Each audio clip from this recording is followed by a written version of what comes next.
à tous, ici Manga Anime Fan. On se retrouve aujourd'hui, comme à tous les dimanches, pour la nouvelle manga lecture de la semaine. C'est le temps de voir ce que j'ai lu cette semaine et ce que j'en ai pensé surtout. Et n'oubliez pas, il y a la relecture de Bleach à la fin de la vidéo, comme d'habitude, pour voir ce que j'ai lu de Bleach cette semaine. Vous pouvez le voir dans le thumbnail, mais hey, vous allez avoir mon avis à la fin de la vidéo. Donc, sans plus attendre, on s'abonne, on like et on commente. Et on commence cette semaine, qui est une semaine très spéciale, car j'ai fini 4 séries. 4 séries, et voici la première. Donc, la première est Perfect World, tome 12, chez Agatha. Un tome 12 aussi plaisant que les 11 premiers à lire. Dans le fond, on va retrouver Itsuki et Tsugumi, qui viennent d'avoir leur enfant, Koki. Et ils vivent dans le bonheur, tout va bien. Itsuki va finir par vivre quelques petits doutes quant à la paternité, sur le fait qu'il va falloir qu'un jour il avoue à son fils qu'il n'est pas vraiment son père.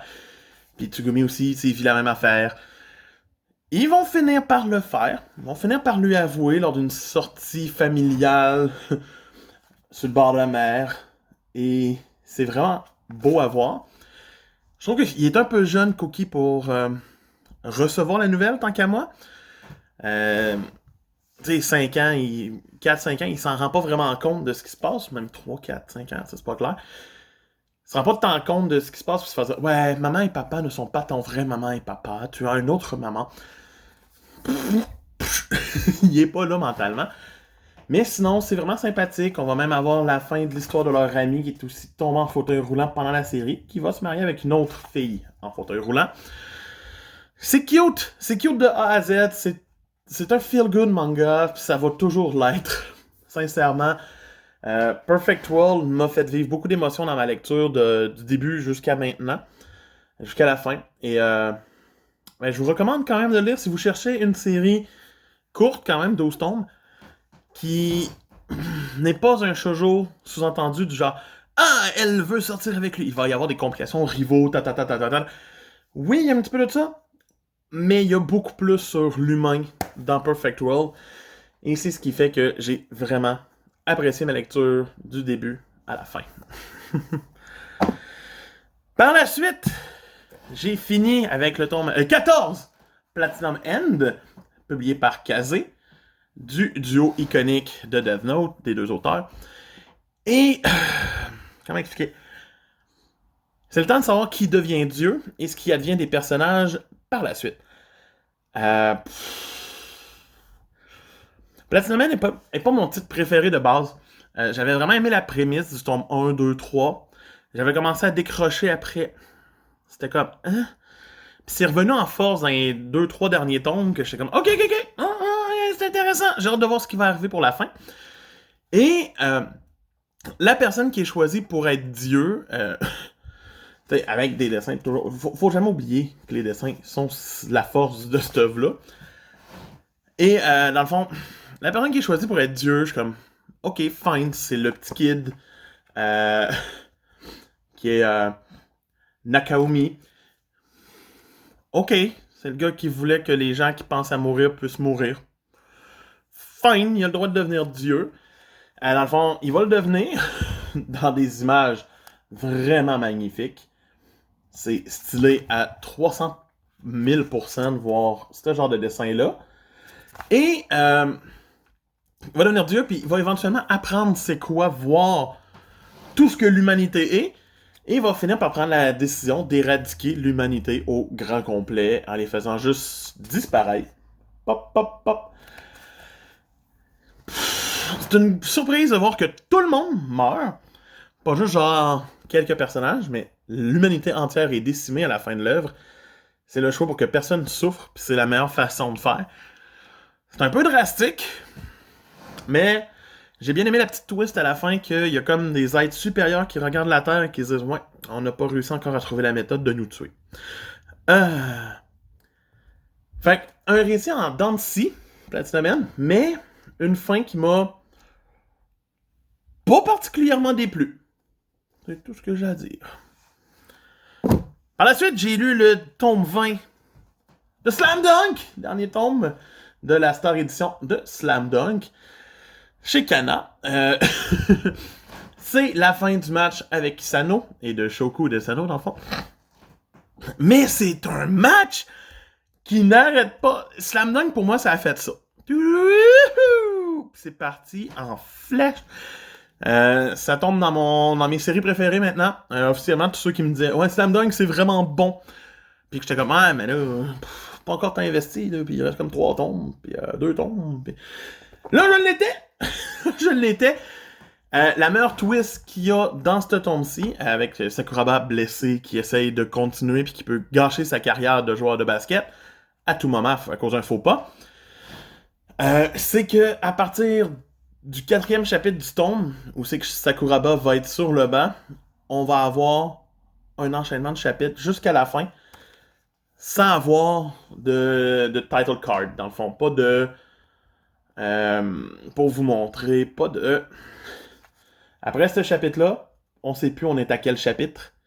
On sait plus ce qui se passe. Puis ça fait juste s'enchaîner à la vitesse folle. C'est un tome que j'ai dévoré. C'est des dessins qui n'arrêtent jamais d'évoluer et d'être impressionnants à regarder aller.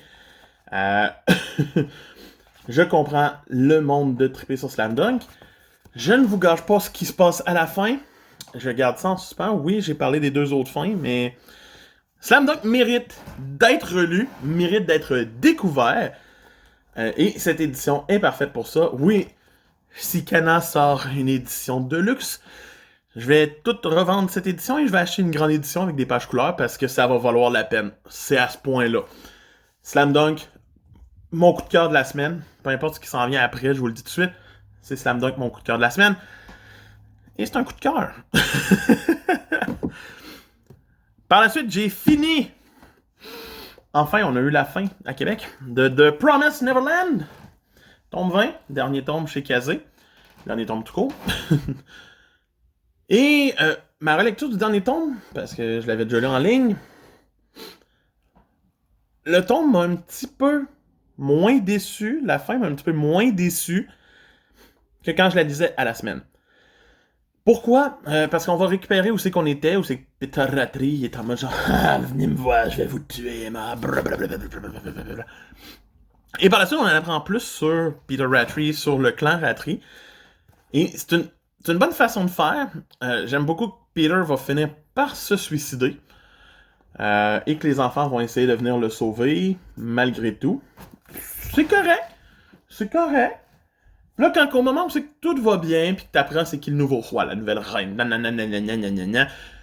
et qu'il y a l'abolition des fermes, et que les enfants ont gagné, puis qu'ils ont gagné, ils sont contents, c'est là qu'ils vont se rendre sur une ferme, et Isabella va finir par se faire tuer. Et c'est un moment que je suis content. Ça rend hommage à Kuro Sensei dans Assassination Classroom, surtout dans son dernier panel avec les enfants, t'es comme... C'est quasiment pareil, il est habillé en noir, ils sont tous en blanc. Kuro Sensei, ça ressemble à ça aussi. Mais ça prouve aussi que même si on réussit et qu'Emma voulait que tout le monde s'en sorte, celle qui aurait voulu qu'il s'en sorte presque le plus s'en sort pas. Fait que je trouve que c'est quand même intelligent à faire. C'est un coup à faire, mais c'est intelligent. Sinon... Le fait que Emma perde la mémoire à la fin et ne sache plus rien de ce qui s'est passé, j'ai fait oui, étrangement j'accepte. Puis le fait qu'à la fin c'est clair qu'elle a pas récupéré la mémoire, même si tout le monde la retrouve, son genre ouais on est ta famille, puis elle est comme, t'sais, oui elle pleure, mais elle a pas retrouvé sa mémoire. En tout cas c'est la fin que je décide qu'il y a. Elle n'a pas retrouvé sa mémoire dans sa dernière case. Ils sont juste redevenus une famille et elle va aller vivre avec eux. C'est une fin sympathique. C'est pas la plus grande fin au monde. C'est pas la meilleure fin de Shonen tout court. Mais c'est une fin. Pour finir la semaine, j'ai commencé une nouvelle série pour pallier toutes ces fins de série-là avec Kengan Ashura, publié par Meian Édition. Kengan Ashura, c'est quoi? C'est des combats pour entre 2 grandes entreprises, disons, qui vont trouver un champion chaque. Et le but, c'est de les faire se battre. Et le gagnant, fait genre, c'est bon maintenant, j'achète ce building parce que j'ai gagné le droit de l'acheter. Donc c'est ça. Puis ça aurait été inventé comme 400 ans plus tôt. pour les marchands. On va rencontrer dans ce tome-ci nos deux protagonistes, Oba puis le petit vieux. On va l'appeler le petit vieux parce que c'est un petit vieux. Et on va voir tout d'abord un premier combat pour introduire Oba qui est quand même stylé contre son adversaire. Les mouvements sont vraiment bien dépeints. Ça se voit que celui qui fait le scénario est un amateur d'arts martiaux et en a fait, et que leur éditeur en a fait, donc ils peuvent avoir vraiment des prises, peuvent faire des mouvements. C'est expliqué en fin de tome, c'est vraiment le fun. On va voir comment Oba est comme personnage. Et après ça, on va bien sûr rencontrer son adversaire du tome, qui est ici. Et il va l'affronter à la fin du tome dans un combat de Kengan. Et c'est très prenant, sincèrement. Les planches évoluent à une vitesse folle, ça arrête jamais l'action. Ça se dévore quand on rentre là et qu'on découvre les techniques. J'ai bien fait de commencer cette série-là, j'en suis certain. C'est une série en 27 tomes. À la vitesse que Meian les sort, ça sera pas trop long qu'on va finir la série. Et ça, c'est toujours un plus. Il y a 2 saisons sur Netflix. Tout comme pour Platinum End, la saison 1 et dernière et seule saison vient de commencer officiellement au Japon. Le premier épisode est d'ailleurs très bon. J'ai bien apprécié. Donc c'est ça. Mais Kengan Ashura, j'ai bien hâte de lire le tome 2. Je sais pas trop ce que ça va donner, mais on verra bien. Maintenant, c'est le temps de la relecture de Bleach! Cette semaine, j'ai lu encore une fois, excusez-moi, juste 2 tomes. J'ai encore des grosses semaines de ce temps-ci. T'sais, ceux qui me demandent en commentaire si je prévois des nouveaux concepts de vidéos et tout. J'aimerais beaucoup. J'ai juste pas tant de temps non plus. Donc, c'est ça. Donc, 2 tomes, le tome 6 et 7. Le tome 6, continue le challenge avec Uryu. Et c'est un tome qui va passer d'une certaine façon très vite. Parce que on va avoir l'attaque d'un Menos Grande et apprendre c'est quoi. J'aime beaucoup la shot avec tous les holos ici. Et on va avoir un Menos Grande pour apprendre c'est quoi. Et c'est stylé de le voir apparaître. C'est vraiment quelque chose de différent. Va se faire battre par notre ami Ichigo. On va apprendre aussi que les Quincy ont été éradiqués parce que leur façon de faire, c'est qu'ils tuent le Hollows et non l'envoient au Soul Society pour être purifié de ses crimes et tout. Il fait juste mourir. Donc la balance terrestre est débalancée et ça peut détruire le monde. Mais c'est un tome axé sur leur combat qui va finir par la fugue de Rukia parce qu'elle sait qu'elle est chassée par des Shinigami et va fuir. Donc c'est ça. On enchaîne sur le tome 7 qui va voir les Shinigami rattraper Rukia justement. On va apprendre que c'est son grand frère, Byakuya, et Renji, Abarei, qui vont l'attaquer. Uryu va venir la défendre. Et éventuellement, Ichigo va venir. Bien sûr, c'est le temps de voir que Ichigo est vraiment pas assez fort. Va finir par se relever contre Renji et tenter de le battre. Mais Byakuya va faire genre « Yo, no! » Fini. Donc, on va récupérer par la suite le premier arc d'entraînement de Bleach où Ichigo va apprendre avec Urahara comment faire pour avoir récupéré ses pouvoirs et tout. C'est le début d'un arc d'entraînement, un arc sympathique avec des belles affaires. Uryu s'entraîne de son côté, Chad et Orihime aussi. Donc, quand même, le tome 6 et 7 de Bleach sont encore sympathiques. C'est pas encore une mauvaise lecture, mais je sens que ça va s'en venir. Mais on départ bientôt pour le Soul Society, pour l'arc que tout le monde attend et aime. J'ai hâte de vous en parler. Donc c'était Manga Fan qui vous dit, on se retrouve cette semaine pour une autre vidéo. Bye!